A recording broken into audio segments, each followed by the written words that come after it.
Hello students, welcome to maths class. देखिए, last जो chapter हम पढ़े थे 30 वो हमारा कंप्लीट हो गया है। कई बच्चों की दिक्कत है कि सर कौन कौन से चैप्टर आ रहे हैं, कौन कौन से चैप्टर नहीं आ रहे हैं। ठीक है, वो हमें जरा बता दीजिए कैसे कैसे नया सिलेबस जो है वो आप मतलब कि आया है। तो देखिए स्टूडेंट्स, मैं आपको यहाँ पर बता देता हूँ कि हमारे पास कौन कौन चैप्टर जो है वो हट गए हैं, क्या क्या हट गया है। तो स्टूडेंट देखिए, मैंने आपको जो चैप्टर नंबर 2 है जो मैंने करा दिए हैं, 2, 3, 4, 5, 6, 7 एंड 8, ठीक है, और 12 एंड 13, ठीक है। 13 चैप्टर भी कल कंप्लीट हो गया हमारा। ठीक है, ये सब चैप्टर जो है हमने यहाँ पर आपको करा दिए, ठीक है। तो इस कंप्लीट नहीं हुआ 13 चैप्टर, वो हमारा भी चल रहा है, ठीक है। कंप्लीट हम अभी कम करेंगे, कंप्लीट नहीं हुआ है, ये अभी रनिंग में है हमारा चैप्टर, ठीक है। तो देखिए स्टूडेंट्स, हमारे पास इन चैप्टर्स में चैप्टर नंबर 5 है, वो आपके कोर्स में नहीं है, ठीक है, नॉट। अब इसको आपको नहीं पढ़ना है। और इसके अलावा जो आपके कोर्स में नहीं है वो मैं आपको बता देता हूँ। जैसे चैप्टर नंबर जो मैंने कराया भी नहीं है, लेकिन चैप्टर नंबर आपका है प्रायिकता, प्रोबेबिलिटी, जो नहीं है, ठीक है, जो पूरे पूरे नहीं है चैप्टर, वो है हमारे पास चैप्टर नंबर एक प्रोबेबिलिटी है आपका 15, ठीक है। चैप्टर नंबर 15 ये हटा दिया गया है, ये नॉट इंक्लूड है, ठीक है। और इसके अलावा जो क्षेत्रफल हमने पढ़ा था, जैसे हमने कल बताया था 30 चैप्टर हम पढ़ रहे थे, उसमें जो हमें कौन है, कौन का जो हमें सरफेस एरिया और वॉल्यूम निकालना होता है, उसमें कौन जो है उसको हटा दिया गया है और हटाया गया है इसके अलावा अर्धगोला यानी कि हेमिस्फीयर, ठीक है। तो ऐसे और भी चैप्टर्स हैं और भी टॉपिक्स हैं, ठीक है, वो हम आपको फेस टू फेस बता देंगे जब हम आपसे मिलेंगे, ठीक है। बाकी आपके पास है ही सिलेबस, ठीक है। तो सिलेबस के अकॉर्डिंग जो ऊपर लिखा हुआ है आप देख सकते हैं, देखिए आप ऊपर लिखा हुआ है हमारे इसमें ये सब चीज़ें लिखी है, हटाया गया भाग, ठीक है, परीक्षा का हटाया गया भाग है ये। तो हटाए गए भाग में आप देख लीजिए ये सब जो चैप्टर हैं, ये सारे जो टॉपिक्स हैं, शीर्षक, ठीक है, इन चैप्टर में से वो आपको नहीं पढ़ने हैं। जैसे ये सब दिख रहा है आपको, ये सब आपको नहीं पढ़ने हैं। इसके अंदर जैसे शेषफल प्रमेय हो गई बहुपद के अंदर, शेषफल प्रमेय का कथन, उदाहरण सहित गुणन प्रमेय का कथन एवं उत्पत्ति, बीजीएफ समीका, ठीक है, ये सब समीकाएं हैं, इनको आपको नहीं पढ़ना है, ठीक है। अविभाज्य संख्या मैंने आपको कराया नहीं है, तो उसमें मैं पार्ट आपको बता दूंगा।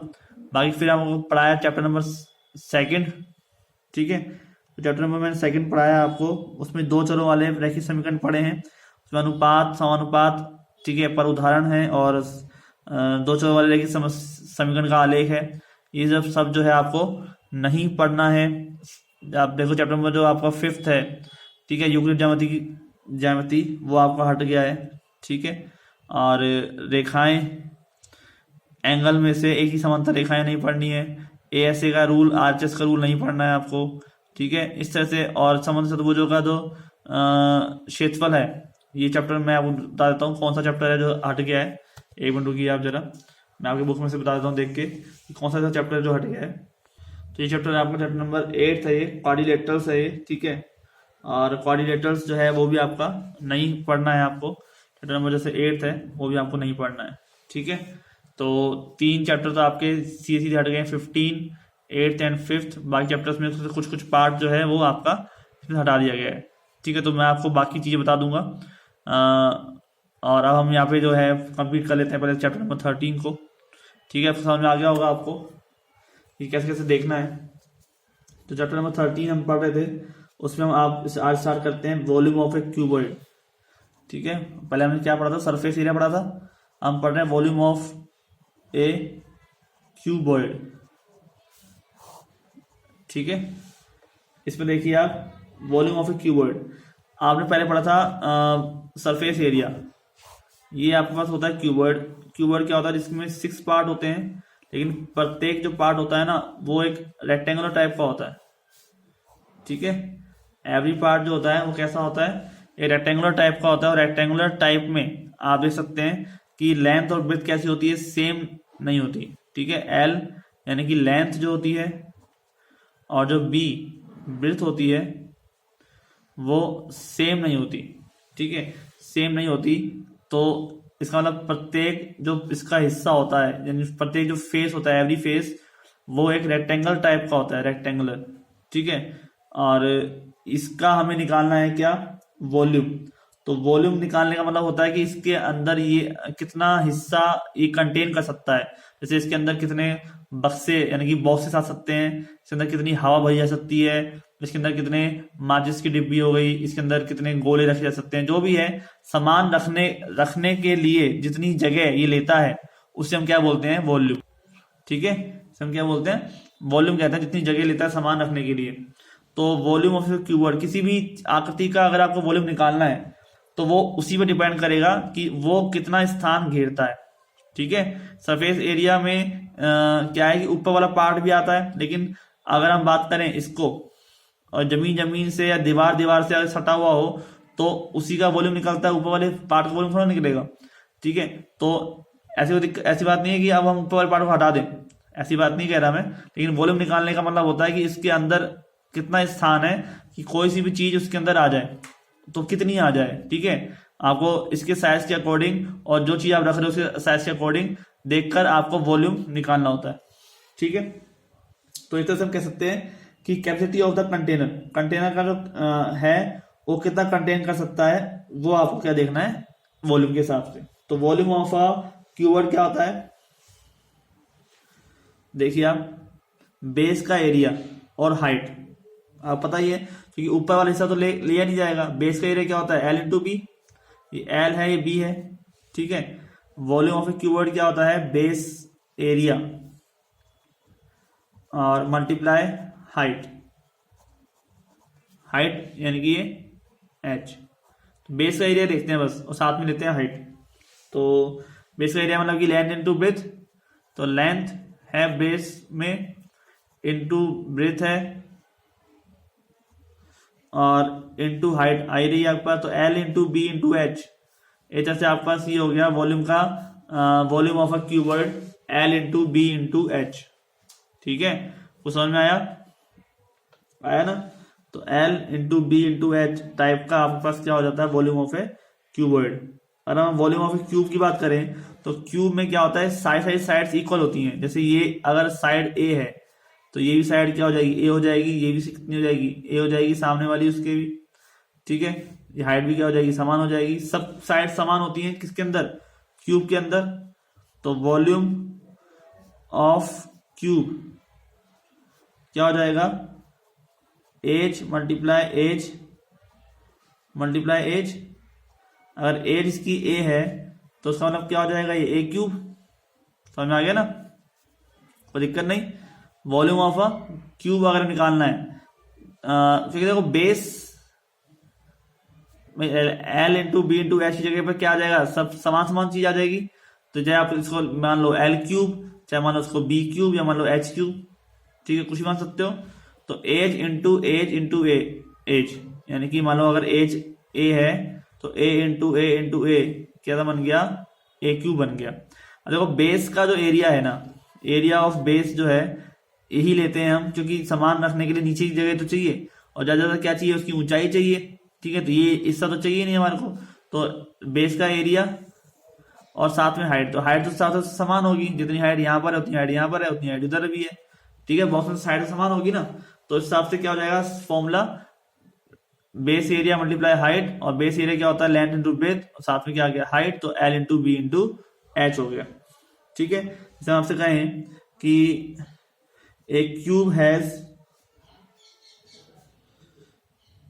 एज ऑफ 12 सेंटीमीटर, तो वॉल्यूम ऑफ क्यूब क्या हो जाएगा, volume of cube 12 multiply 12 centimetre cube, ठीक है। तो 12 मल्टीप्लाई 12 कितना हो गया, 144 मल्टीप्लाई 12 हो गया 1728 सेंटीमीटर क्यूब। वॉल्यूम की बात हो रही है इसलिए यहाँ पे क्या आएगा, क्यूब आएगा, ठीक है। ये एग्जांपल था आपका। अगर आपको वॉल्यूम दे दिया जाए किसी भी क्यूब का निकालने के लिए, आपको एज दे दी गई है 12 सेंटीमीटर, तो आप उसको कैसे निकालोगे, आप उसको इस प्रकार से निकालोगे, है ना। ठीक है, तो हमें इस तरह से इसको क्वेश्चन को सॉल्व करना है। अब मैं आपको और अलग अलग तरह के क्वेश्चन आपको बता देता हूँ। जैसे देखो, आप मैं आपको बता रहा था, ये आपके पास है क्यूब, इसमें साइड, ये ब्रेथ, ये हाइट और लेंथ जो है सब इक्वल है, इसलिए ए इंटू ए यानी कि ए क्यूब आपका बन गया है। ठीक है, कोई दिक्कत नहीं। तो अब हम यहाँ पर एक क्वेश्चन ले लेते हैं।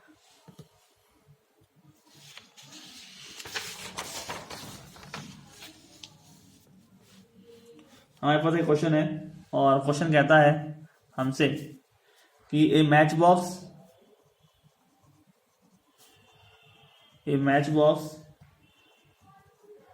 Major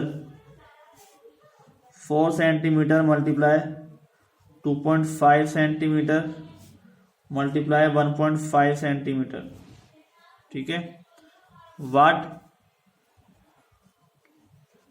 will be the volume of a packet containing 12 such box। 12 boxes का कितना हो जाएगा? ठीक है, हमें निकालना है। तो देखिए, मैच बॉक्स का मेजर दे रखा है अलग अलग दे रखा है। मतलब मैच बॉक्स वैसे भी क्या होती है, क्यूबर्ड होती है। ठीक है, तो क्यूबर्ड होती है, तो हमारे पास इस क्यूबर्ड का जो मैच बॉक्स होता है उसमें हम क्या निकालते हैं, इसका वॉल्यूम निकालते हैं। तो वॉल्यूम निकालना है, लेकिन निकालना कितने बॉक्सेस का है? 12 बॉक्सेस का। तो एक का निकाल लेते हैं, उसको मल्टीप्लाई कर देंगे 12 से, तो इसका हमारा इजीली हमें निकल जाएगा आंसर। ठीक है, तो एक मैच बॉक्स का जो मेजर है, वॉल्यूम है, वो निकालने के लिए क्या करना पड़ेगा? हमें L into B into H करना पड़ेगा। वैसे तो हमको पता है कि मैच बॉक्स कीवर्ड होती है, और यहाँ से पता चल जाएगा हमको, क्योंकि तीनों साइड्स कैसी हैं?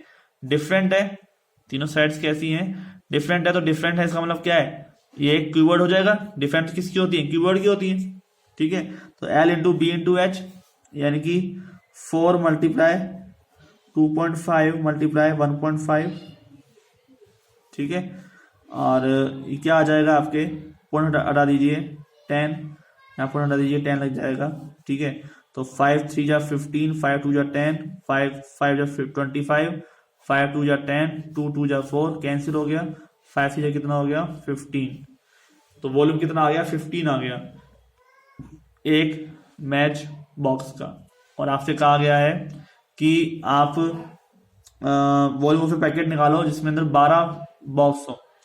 ठीक है, तो वॉल्यूम ऑफ ए पैकेट कितना हो जाएगा आपका? वॉल्यूम ऑफ ए पैकेट कितना हो जाएगा? ये हो जाएगा 15 मल्टीप्लाई 12। ठीक है, एक का कितना आ रहा है? 15 आ रहा है, 12 से मल्टीप्लाई कर देंगे। कह रहे हैं ना, एक पैकेट में कितने बॉक्सेस हैं? 12 बॉक्सेस हैं, तो 12 से हम मल्टीप्लाई कर देंगे तो कितना आ जाएगा? 15 मल्टीप्लाई 12 हो जाएगा। राइट, तो 15 को 10 से मल्टीप्लाई 150 और 180 हो जाएगा ना, 180। अब 180 क्या है यहाँ पे? Centimetre cube. कितना आएगा? सेंटीमीटर क्यूब आएगा, क्योंकि ये वॉल्यूम है, और वॉल्यूम को आप हमेशा सेंटीमीटर क्यूब में ही रिप्रेजेंट करते हो। ये बात तो आप जानते ही हो। तो इसके अकॉर्डिंग हमारे पास ये हो गया वॉल्यूम। तो स्टूडेंट्स, ज़्यादा कोई हार्ड है नहीं। क्यूबॉइड का वॉल्यूम निकालना और क्यूब का वॉल्यूम निकालना आपके पास इस तरह से रिप्रेजेंट करता है कि हमारे पास इतने सिंपली क्वेश्चन में आपका काम बन जाएगा। तो सिर्फ सिंपली दो आपको क्या याद करने हैं? फॉर्मूला याद रखने हैं। एक तो L into B into H, ये याद रखना है आपको ए क्यूब। ठीक है, तो मैं आपको एग्जांपल्स कराऊंगा, आपको मैं सारे प्रॉपरली चीज़ें बताऊंगा, जिससे आपको क्या है कि अच्छे समझ में आ जाएगा ना। प्रैक्टिस आपका मेन है, प्रैक्टिस करना बनता है। ठीक है, ये अच्छा चैप्टर है, तो मेरे हिसाब से कोई दिक्कत हो तो आप मुझसे पूछ सकते हैं। ये क्वेश्चन नंबर फर्स्ट था, एक्सरसाइज 13.5 का। ठीक है, तो मिलते हैं नेक्स्ट लेक्चर में, आज के लिए इतना ही। Thank you.